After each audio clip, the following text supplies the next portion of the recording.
Good morning. This is Dr. Matthew Dunn, host of The Future of Email. My guest today, my buddy Jack Wrigley of Webbula. Jack. Yes, nice to Good to see you. Yeah, Thank you. It's good to be seen. You're a guy with some serious time in the email space, yes? Well, I think so, I but think then so. when I compare myself to others, I'm still maybe a newbie. uh, Take people a bit backwards. Webbula now, and then at least a couple of the companies and activities before that. Yeah, for sure. So I kind of wandered into the email industry back in 2014. I won't bore you with all the details, but I was approached by a VC in Dallas with regard to this company that they were looking at potentially investing in. Mhm. And at the time, that little company was called Kickbox. And I met Dan, the primary founder of the company, and we just totally hit it off. I had some experience in email, specifically around integrating email into a mobile application. So I had a kind of a general idea of, kind of the technical aspect of email and whatnot. But he and I joined forces and never looked back, and kind of built Kickbox over a 7-year period. We sold that company in late 2020. So almost 2 years ago, which is almost hard to believe, and continued to work there for about a year. And then when I decided to leave, I reached out to the industry, and of course, Webbula has always been a gracious company, a friendly competitor, if you will, Mhm. and it just worked out. So Webbula was looking for someone like me, and I was looking for someone like them, and here we are. There you So go. And that kind of brings you up to right. I had the opportunity to have your colleague from Webbula, Jenna, Yeah. on an episode. Gosh, I think she was 2021 or earlier on for this podcast. But Yeah. run down for people what Webbula does and focuses on, because it's pretty fascinating. Yeah, for sure. So at the core, Webbula is a data company. We have kind of two facets of that. One is known as email hygiene. I like to call it threat detection, but at the end of the day, it's a combination of email verification plus a number of filters that we help identify kind of nefarious things in deliverable email that can really cause, legitimate marketers issues. Yeah. The other side of our business is definitely data driven. And I tend to not necessarily hang out on that side of the business too much, but very respected. We've been in business for 13 years. Oh, really? Wow. Didn't realize that. Yeah, no, I mean, it's a great story, and just, high level story, Webbula started out as an ESP. I don't know if you're aware of that. I did not know that. Yeah. So, and I mean, like everything else, the company started out down one path. Yeah. And quickly, their customers were running into, guess what, deliverability issues. Yeah. So the smart folks at Webbula started creating their own technology around helping the customers at that time with their deliverability issues, and it just morphed into, gosh, the challenges of deliverability and coming up with great tool sets to help reach the inbox far outweighed just sending emails. So the ESP portion was dropped off. And the company has ever since stayed focused on, quality data and helping marketers. I read somewhere once that every company in the sort of social media space starts as a dating platform. I wonder if we'll find that every company in email started as an ESP.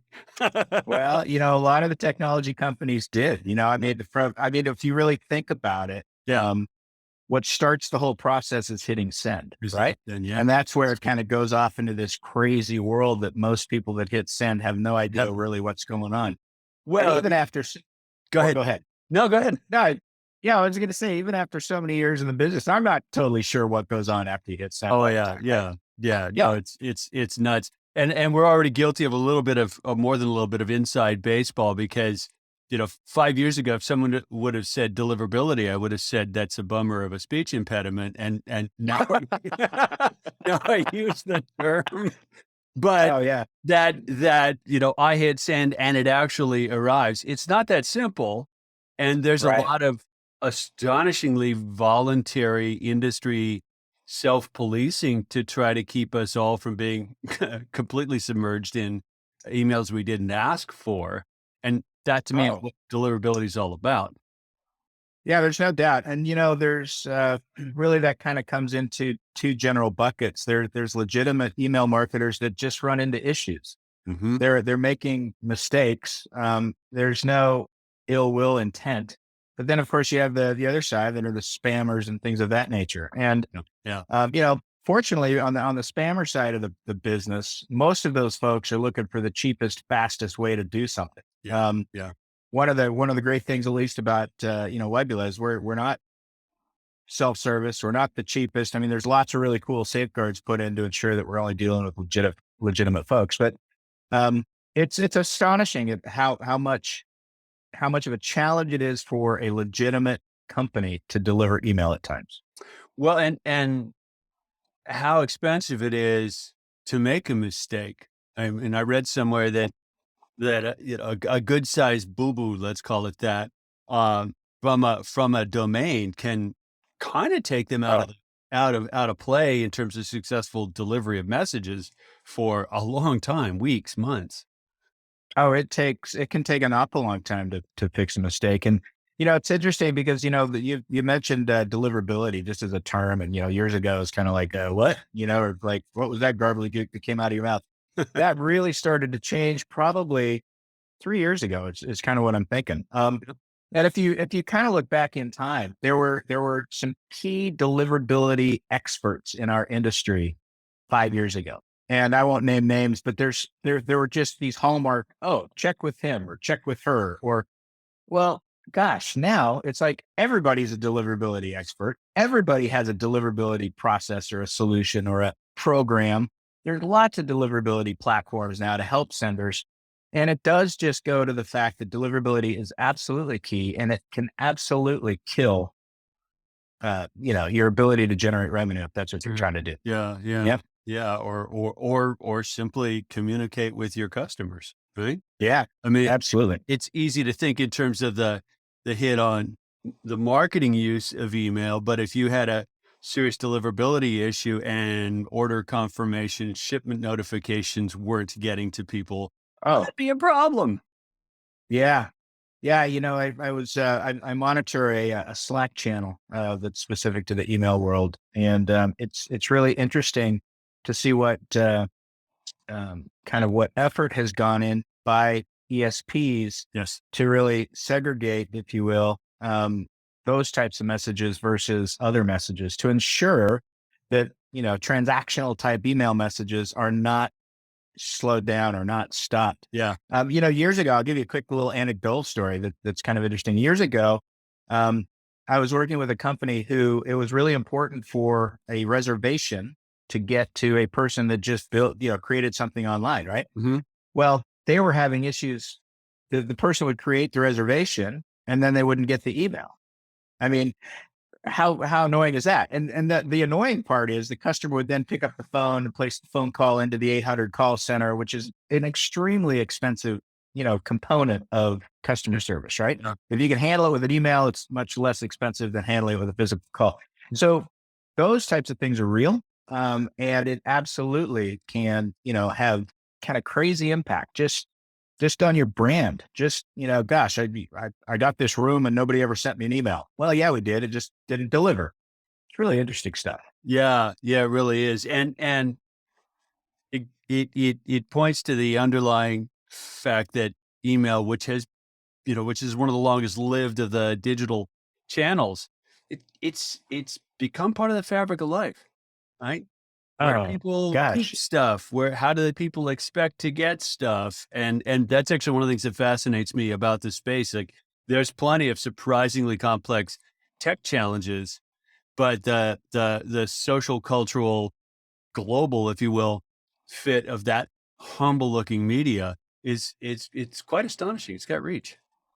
Well, I mean, and when you really sit back, I mean, I don't think, well, I think a lot of people in our industry realize this, but when you really sit back and understand that an email address is the key to virtually anything today, especially think about the pandemic when everybody moved from an Mhm. office to, leveraging tools like what we're using today, Zoom or Amazon. That all starts with an email address. Yeah, yeah, it all I starts mean, it's pretty that crazy, Yeah. right? You're like, Yeah. my gosh. Yeah. Yeah. Very Yeah. If you cool. don't have an email address, you're digitally homeless, I think, Ryan Phelan said.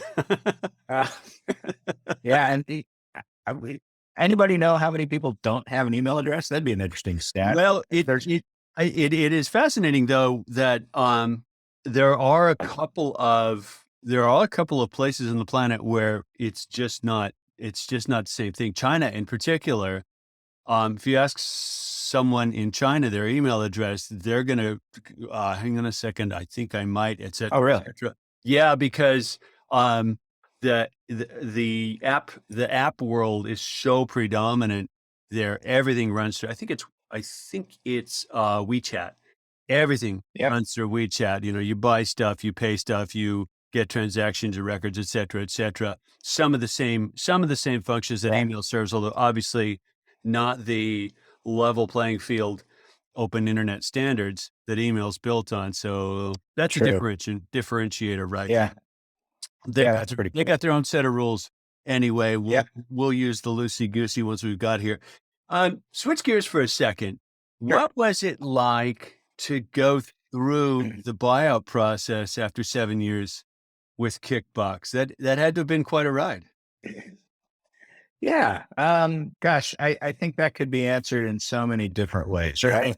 Because the first one that just pops to mind is the emotional aspect of it. Yeah, yeah, I mean, you've heard analogies of, oh, that's my baby, and all of those things. And I'm telling you, man, it is absolutely the truth. yeah. It is an extremely bizarre situation to basically hand over the keys and become a writer versus the driver. It's a crazy thing. And I think for founders and people that are kind of involved in early stage startups, it's a real emotional aspect of the game. Now, of course, everybody always says, "Oh yeah, the payouts are great" and all of that kind of stuff. Okay, that is one aspect. But what's really interesting to me is that while that's an element of why I suppose entrepreneurs do what they do, um, Mm. I don't think that's the driver behind why entrepreneurs do what they do. I think an exit, I think making money that way is a byproduct of wanting to, create change, wanting to, do something maybe better, wanting to, create a product that can help fill a need or a gap or a niche or something of that nature. I think that's the real driving factor. And so when you get to that point where you're kind of handing those keys over, it's a really weird thing. There's Mhm. no doubt about it. Yeah, and probably just take some time at psychological, emotional adjustment, right? It's not your possession anymore, so to speak. Oh yeah, let me tell you, and I wouldn't suggest for a moment that my new found pals at Webbula probably scratch their head sometimes and go, dude, quit thinking that way, and not in a bad way. It's just the way I'm sometimes wired, right? Because you've had sort of this position or this viewpoint within a company for so long, and then you move to another company. Your tendency is to just kind of maintain that viewpoint. And something that I've been kind of personally trying to challenge myself with is to back off that. I'll call it a ledge because it's not really a bad ledge, but kind of back off that a little bit and learn to apply my knowledge, my relationships, my capabilities, my thought around, some other things rather than leading a company, rather than, setting the course of a company and stuff like that. So it's a really interesting dynamic. And I'll tell you flat out, I'm grateful for Webbula because they've allowed me a lot of time and grace and to kind of work through that because that has been kind of a challenge, to be honest. So Yeah. Well, ownership, yeah, it's a tough balance. I mean, as an entrepreneur, as a company owner, I'm way too invested, right? right. It's not, a job that you just Oh, shut for off. sure. It can be very hard to stay even remotely balanced, obviously. Um, and what's the word I'm looking for? To do that startup thing well, you have to be willing to do everything it takes to move the company forward. Absolutely. And that goes to it's interesting because I always took the viewpoint in building Kickbox. It wasn't about selling the next deal per se. It was all about positioning the brand and ensuring that anybody that came to that company felt welcomed, felt, like people were communicating Yeah. quickly. Yeah. There was no shame. There was just like, yeah, we're here to help you. Right. Yeah. And I think that mentality is extremely important when you're building a company. It's not, um, you just have to be willing to kind of do what is necessary to ensure the customer is happy and to ensure that your brand maintains a strong position in the industry. And Yeah. you do those things right and well, and you will naturally just grow. The revenue will come because people want to do business with you that way. Yeah. Yeah. And you're actually making their lives better in a fundamental sense, solving a problem. Yeah. And you're willing to do it on a Saturday morning if you have to. Guess Yeah. what? Yeah. If you Yeah. have to. Um, Yeah. in this post pandemic moment that we're Yeah. in, and a substantial reinvention of work moment, Yeah.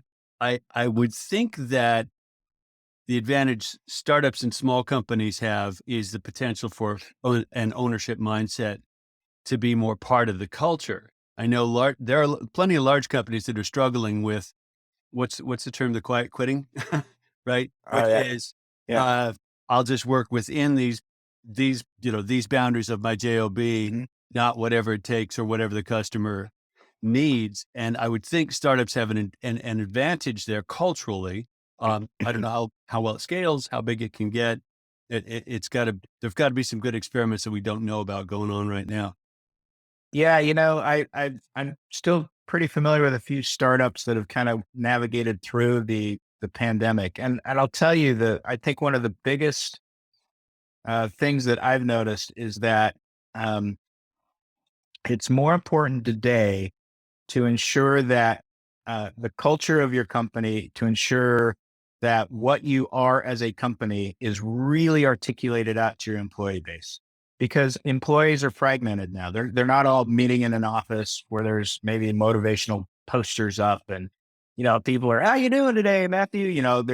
There's none of that stuff going on. And so I think it's more important today than ever to ensure that who you are as a company, what you stand for, what your goals are, kind of what's your mission statement, man? What are you trying to do? That's a super valuable thing to ensure everybody across your organization understands, because you are lacking that one-on-one uh, kind of intimacy of relationships, right?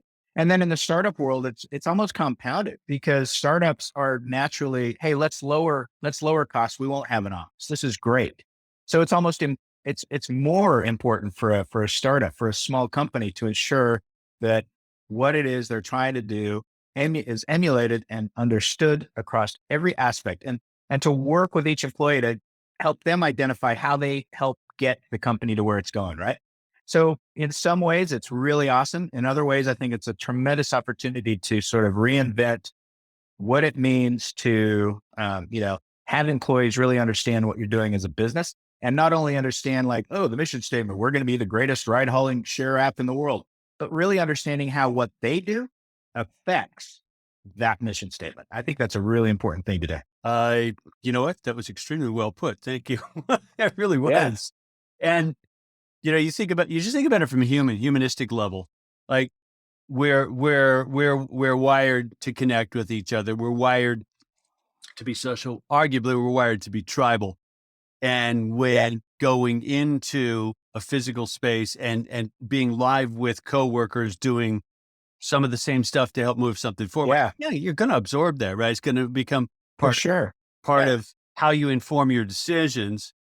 And now you're in Texas, and Webbula is based on the East Coast, if I recall right. Yes. Yeah. I work out at Dallas, Texas, and Webbula is headquartered in just north of Pittsburgh, Pennsylvania, a few states away, an hour time difference away.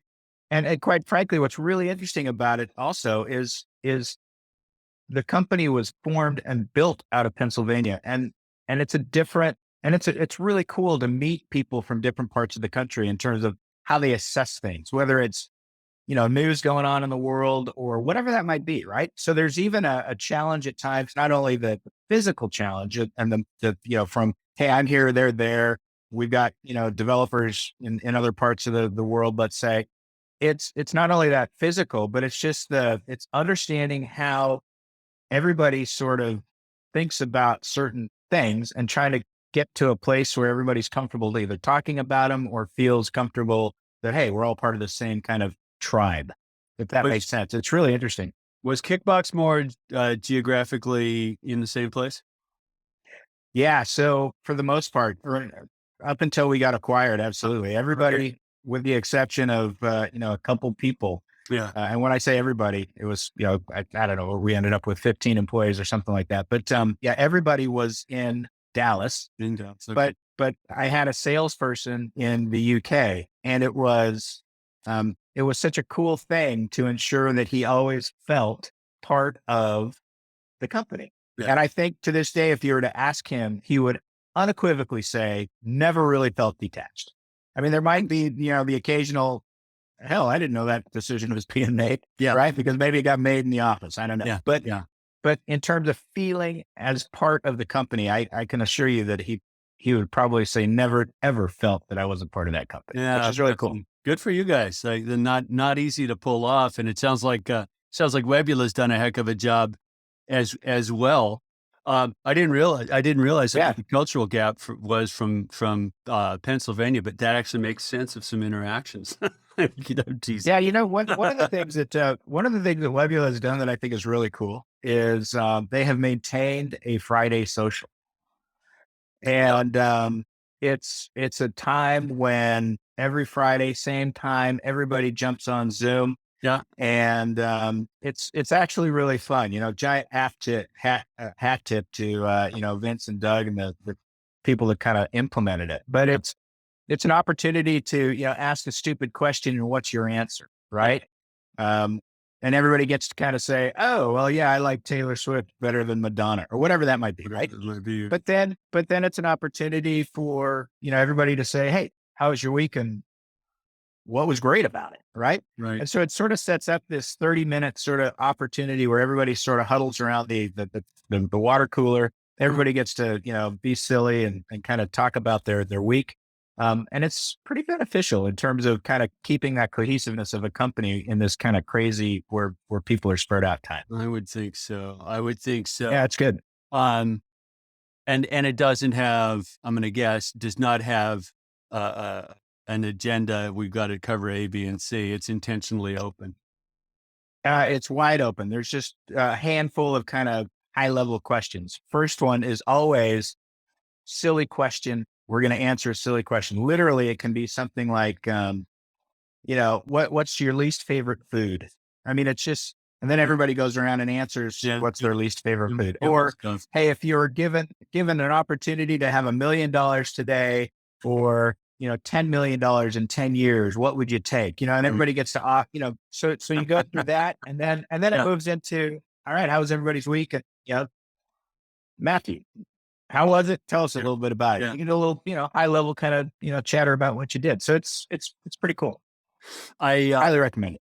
Yeah, it's a great idea. I've got a few standing things on my schedule with close colleagues, and what I've really learned to treasure about them is that there really isn't an agenda. We're not trying to get through A, B, and C. It seems like a casual check-in, but it usually ends up being the smartest moment of the day. Like, oh wow, I'm saying that was really useful, right? With no hardcore reason to do it. And I had the fascinating experience. You probably had this as well. I was at my first conference in a good couple of years, last June. In fact, I'll pick on your colleague, Jenna. I walk into where people are starting to gather. This is in Las Vegas at an email conference. There's Jenna. And I had this stutter step in my head of, I'm getting to meet my friend for the first time live. And that momentary, do I give her a hug? Do I not? I let her take the lead on that. Cause it'd be the right thing to do. But it was bizarre to meet people live that I feel I know well for the first time. Oh yeah. It was fun, but it was bizarre. I walked around the corner. I'm like, Della, yay. We'd never met live before. Yeah. Yeah. Really trippy, isn't it? Yeah. Yeah. And I don't think we'll repeat this particular social experiment. Let's hope not. Uh, Yeah, no kidding. but probably we've all probably learned a bit. I could feel some of the social version of workplace skills kind of atrophying over time, right? Oh, for sure. Yeah. I mean, it's different being on a screen than being Yeah, a real yeah, live person. yeah. I experienced something similar at an email conference just a couple months ago. And what was really cool, at least for me, it was one thing to meet people for the first time. Mhm. But what was really cool is to see people that I haven't seen in 2 years that I Yeah, used to see once or twice a year at yeah, conferences, and yeah, to see them physically and kind of give them a hug. yeah, That was awesome. yeah, That was, yeah, I mean, I'm getting goosebumps mentioning it, but it was way cool. yeah, Really yeah. neat. That eagerness to reconnect. I used to avoid conferences more than a few times a year, and now I actually look forward to them for that very reason. Right? Yeah. I'll give you a funny, stupid little story. At that particular conference, I set up a Zoom call to talk to somebody about, partnerships and stuff like that, right? That we're working on a program. Call me goofy or whatever, but I was in San Francisco. He is in San Francisco, and I was having a Zoom call, not knowing that he was in San Francisco. And I had this Zoom call like the day I was leaving. Yeah, And all of a sudden we're sitting there talking. He goes, "Wait a minute, you're in San Francisco?" I said, "Yeah, where are you?" "I'm in San Francisco." And I'm like, "Oh my God, all this time we could have, yeah, yeah, met for a beer or a yeah, coffee or yeah, whatever, right?" yes, Isn't that weird? It's like, yeah. we just assume everybody's right here in this neat little box. When in fact, you know, Yeah. if I'm ever you're up in Bellingham, right? Oh, good memory. Yes, I am. Yeah, yeah. So if I ever am in Bellingham, Yeah. it would be weird to, yeah, Matthew, let's have a Zoom call and then go, Right. "Wait a minute, you're in Bellingham? What?" Yeah. Well, Yeah. we did. We'll get off the pandemic stuff in a sec, but we did try, and when it was really the height of the thing, right? When it felt like Yeah. you'd shrunk wrap the house, we Yeah. would do board games or card games with friends on Zoom. It's like very unsatisfactory. Oh my gosh. Like, But good effort. yeah, yeah, like points for trying. What I realized is that it was bloody exhausting too. Oh, I'm sure. That take turns and that, oh wait, what card? Like, oh, God, How about horrible. how about cheaters? Yeah, yeah, yeah, yeah, exactly. Lots of cheating going on with Zoom Yeah, board games. yeah, that's true. And especially some of the really competitive ones. Yeah. Let's go forward facing a bit, since Yeah. the nominal framework around this is the future of email. When we were Yeah. chatting just briefly beforehand, you mentioned email and SMS, which I Yeah. find is a great lens to look at how these channels are evolving. What are some of your initial thoughts about the the trajectory and direction of email and SMS, if you'd like? Yeah. Well, I just think that I think the biggest challenge with the email industry, well, let's first put the flag in the ground and say email is still king. I don't care what anybody says. It is still the driver. And it's simple stuff like, hey, you want to send an SMS, an SMS? Well, guess what? You better have an email address. I mean, it's so, Yeah. right? I mean, Yeah. you, the only way you're sending an SMS on an iPhone is if you logged into something, and the way you Yeah. log in is with a Yeah. freaking email address. Anyway, Yeah. the point is email is king. But I think one of the challenges that we have as an industry is sometimes we want to default back to things we've been saying maybe for the last 10 years as a defense mechanism to, do this to any kind of new type of technology coming in. And I'll just give you an anecdotal story. I think a year and a half, 2 years ago, if you would have legitimately sat down with somebody and said, "What do you think of SMS and email ever converging?" There's only a few people in our industry that would have gone, "Yeah, that's absolutely going to happen." Today, it's everywhere. I mean, it's you send on virtually any platform. You now have the ability to send a text as well, right? Um, and so I just think that it's important for us as an industry to not always, and I'm not I don't want to generalize because not everybody does this, and as an industry is As a whole, I think we do, but there's a lot of really cool, innovative thought coming out of the industry. But I think it's important to just not always rely on, well, this is how we've been doing it for the last 4 years. Yeah. Yeah. Yeah. I mean, that's super cool. And I'll give you an example of that. Deliverability. 2, 3, 4 years ago, deliverability was exactly what you said it was. It was this kind of weird kind of name. And, it's gobbledygook. There were a few key people. And again, I won't name names, but really smart people in deliverability that are still there today. We have basically fast forwarded to where there's deliverability experts virtually on every street corner now. There's multiple platforms that can help you with deliverability. It's no longer just Return Path. The Return Path forever owned that space for the most part, right? Well, gosh, now there's a whole cornucopia of different things, which is really cool. And so I think that as an industry, we have to continue to evolve. We have to continue to think a little bit outside the box. We have to continue to guard the kingdom from the nefarious stuff, but also understand that there are people that are legitimate marketers that need help, that are getting into some trouble, but we can help those folks get out of some trouble and become better stewards of the industry. So that's the way I look at this. We have this really awesome platform, really awesome historic perspective, and we need to leverage that to continue to look forward so that people, it sounds stupid, but people's lives are better. What they need gets delivered faster. Their ability to do things improves with speed. All of those things I think can emulate out of the email industry. Yeah. Yeah. Well put and agreed. The shape of things that we think of as normal is I suspect quite skewed, quite affected by how it happens to work in the US. And I'll give you an example. Scott Cohen, Email Marketer of the Year, was a guest on this program a couple of weeks ago. Great guy. Great guy. Boy, he's sharp too.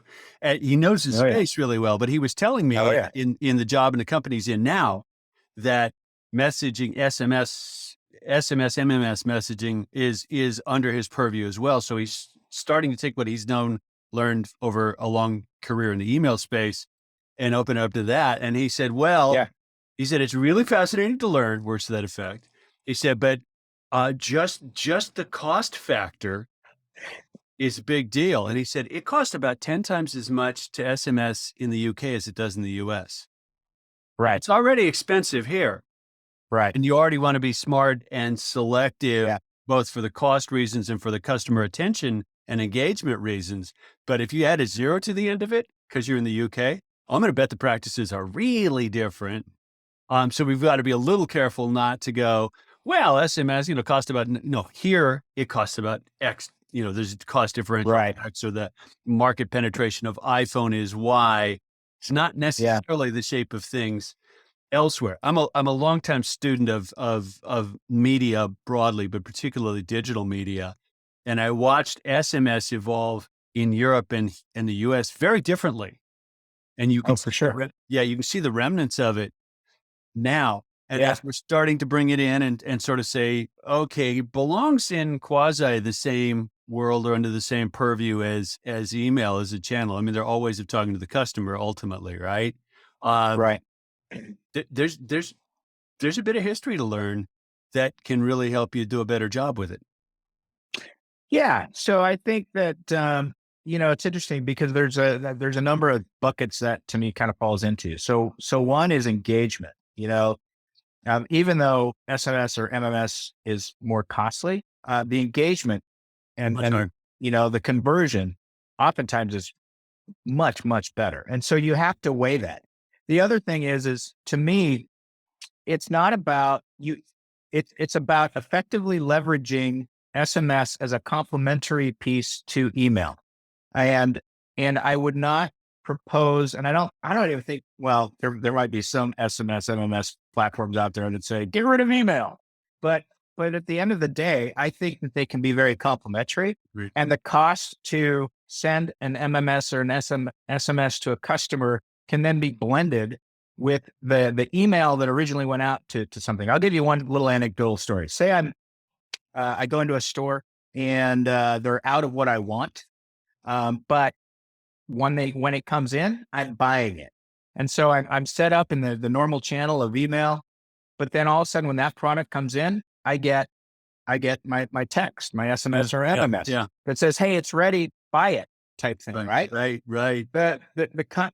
Those actions, I think, need to there's got to be a blend overall in terms of the amount that it costs to convert that sale. It's going to be higher than just an email, but it's not going to be just a standalone, Yeah. you Not know, just a standalone. text message either. And so there's things that we could probably do as an industry to really, you know, push out kind of the blended cost, the blended opportunity, and how to best use those in a complementary fashion so that you're not just sending out a million email and then you're sending out a million texts. That's Yeah. not really, the process that should be adopted. Well, and hopefully we'll start understanding, formulating, and sharing what's effective, and I mean that in the fundamental, better for everyone, effective. Because right now, I'm sure there are plenty of experiments going on, but I'm guessing there are companies finding, nah, you know what, sending everything in text is dumb. Customers don't like it; they opt out.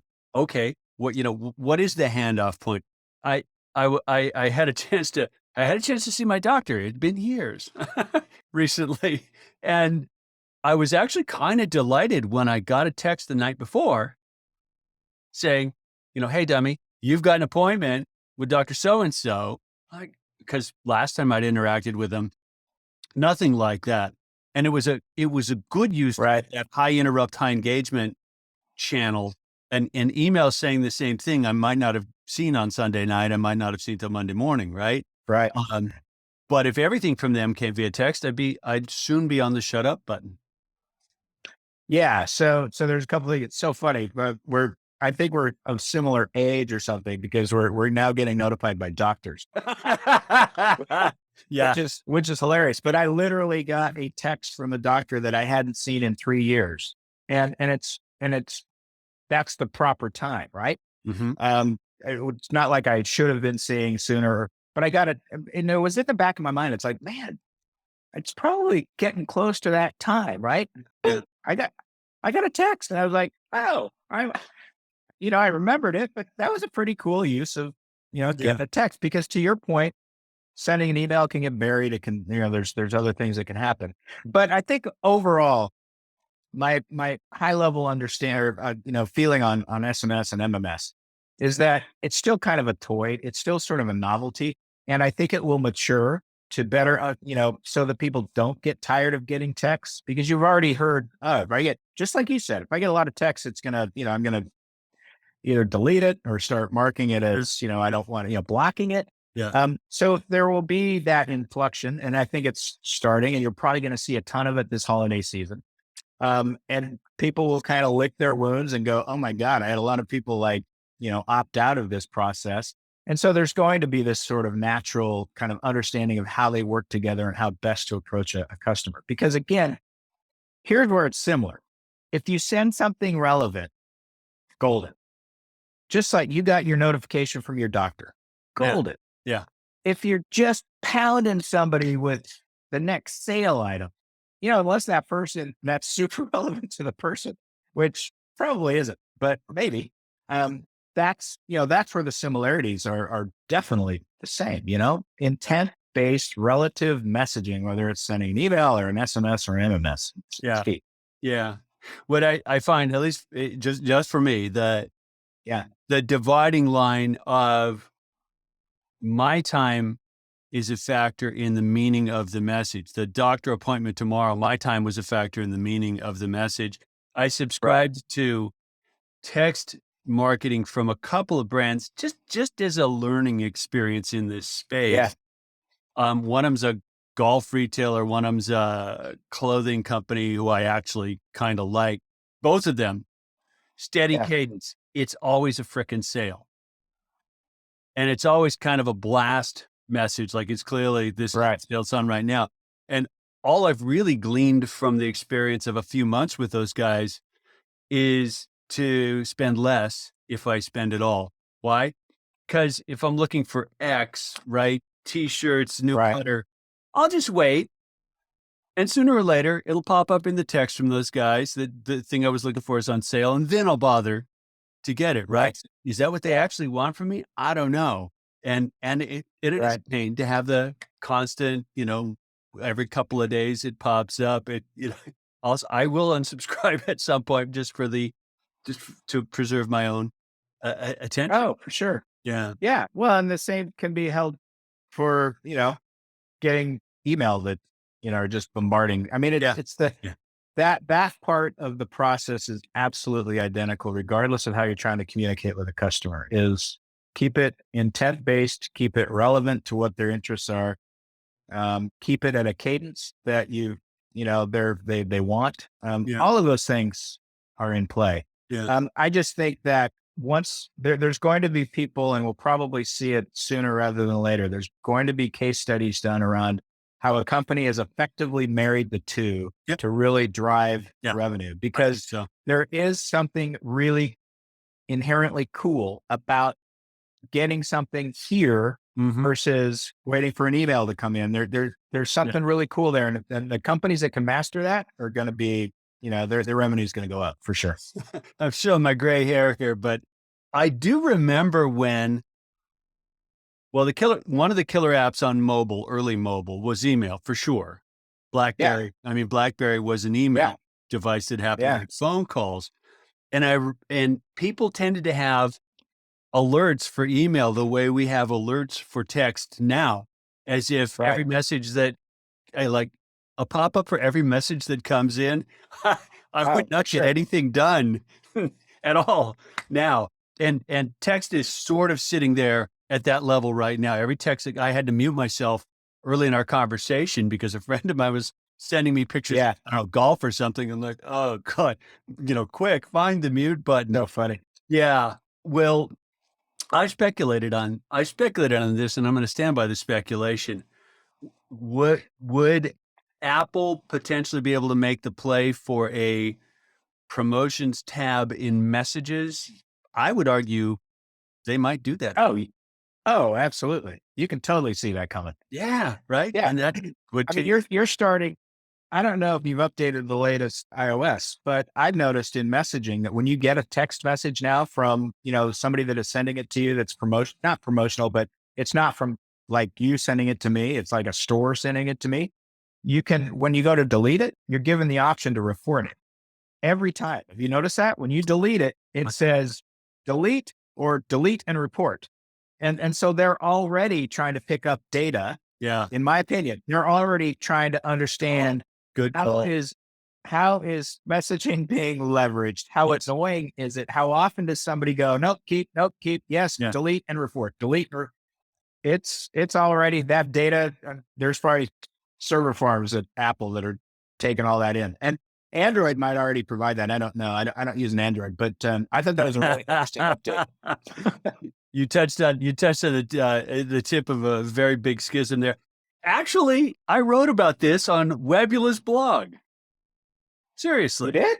Yes, Did I miss last it? month. Last Oh month, my God. yeah. No, an article about I love about the outstanding. about the big division in messaging at least currently. Right. Google pushing RCS, Apple saying, yeah, we don't think so. And my I'll stand by the prediction. Apple has no good reason to join that particularly fractured and out of sync band. So we'll continue to have detente, Cold War, Oh, for different sure. platforms for quite a stretch, which will keep email in a different functional role. Let me rephrase that. If messaging worked as seamlessly and coherently as in theory it could, Right. we might see a different handoff point between email and messaging because of the because of the different affordances of both channels.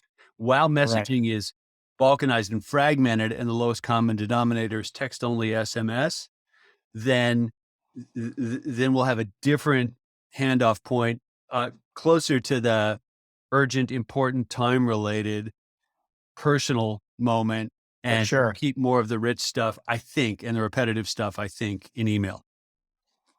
It's possible. I think one of the wild cards to all of that is, we tend to discuss SMS and MMS as the same product. Yeah. And MMS has always been tough to deal with, just based on the technology to push an MMS message, and that has all changed. And I'm telling you, if you've seen a rich MMS message pushed to you, it is awesome. It is not just a text message with a link to go somewhere to, it is fully active, interactive. You can buy from it. It's awesome. And I think that um, there's still room, even within kind of the SMS, MMS world, for that growth to really happen. Yeah. So agreed. Yeah. It's pretty cool. Fingers crossed we'll do more of that. MMS is US, Canada, MMS, strictly MMS, US, Canada only. So that's a bit of a pickle. I don't think any of the OTT messengers, the WhatsApp, WeChat's mainly chat. Right. I don't think any of those, at least in the US market, are going to successfully supplant the native messaging app, the iOS Messenger, the Android Messenger. Like, those are going to be the go-to, because that's where you communicate with your friends. Well, what in my mind, that comes down to trust. I trust. Yeah. Wrongly or rightly, I trust my messaging app that's native to my iOS device more so than going out and creating a WeChat account so that I can, chat with some sort of customer service. And beyond that, what I find really, and you probably had this happen, but I absolutely love dealing with customer service via text, because, for example, I use T-Mobile. All right. If you engage with T-Mobile, they'll move your conversation obviously into kind of your messaging app. And it's just the iOS, it's the messaging app, but it says T-Mobile. And when you're done, you can delete, and it'll say, do you want to leave this conversation? Boom, it's gone. I love that. Nice. I much prefer that than going, over to, WeChat or whatever that might be to kind of have that conversation. So, but all of that to me just comes down to trust. It's like, who do you trust with your, conversation, especially, some of those conversations, even though it might be about your cell plan or whatever, it's still, it's kind of private stuff you're chit chatting about. Right. You also made a really critical observation there, and I'm going to credit T-Mobile just on how you said it, that treating that channel as a conversational rather than a broadcast mechanism. Oh, totally. That's a big difference. It's huge, and it's really cool when you're involved in it. At least from a customer perspective, because you can blast them. You can go, "This is just terrible," and then they reply. Like, you've sent an email, and then you're waiting for a return within 24 hours or whatever. It's a pretty cool thing, and most importantly, I just like the immediacy. Oh yeah. I like what, I'm having this issue, or I don't understand this, or being able to just have that immediate conversation within the messaging app is pretty cool. Well, and this, I'm pulling off a really old data set here, but early days of support. I started in tech on phone support when that was the only kind of support. But early days when dating myself, cool. When support via chat type mechanisms started to become feasible, companies quickly discovered that one rep could juggle multiple. I think the number was multiple. Half. Yeah. Like, it's actually a lot more cost efficient without the customer experience going down, because conversations, there's a lot of dead air time, but you've got to stay engaged in the conversation. If the guy on the other end of the phone or video chat is ignoring it, you'll know it. Whereas if they're multitasking or isochronous working on you in the chat, you don't really know it, and you're okay with it. Yeah, for the most part, I will say I'm that person that if I'm in that chat mode and I ask a question or I provide them information and then it goes dead for longer than maybe a minute or so. Yes, longer than a minute. The guy that I will absolutely go, "You still there?" Yeah. Hello? Yeah. But your tolerance is different. I mean, I guess that's why they put you on hold on a voice call.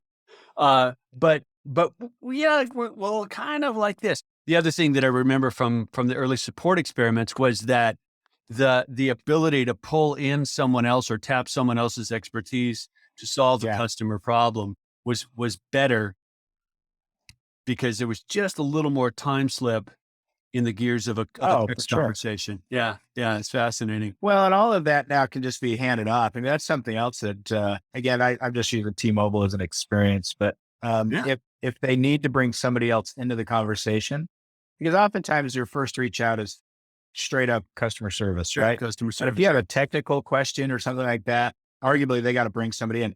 But that handoff, even within that messaging process, can be super slick and cool. It's like, hey, Jack, thanks so much for chatting with me. Here's Amanda. She'll take it from here. And all of a sudden Amanda pops in and it's like, hey, Mr. Wrigley, what can I help you with? I mean, it's nice. Freaking cool. Wow. Really cool. Okay. So we beat up texting pretty thoroughly. What about the future of email? I think at the end of the day, the future of email is really, really strong. I mean, it's not going anywhere. It's only going to build.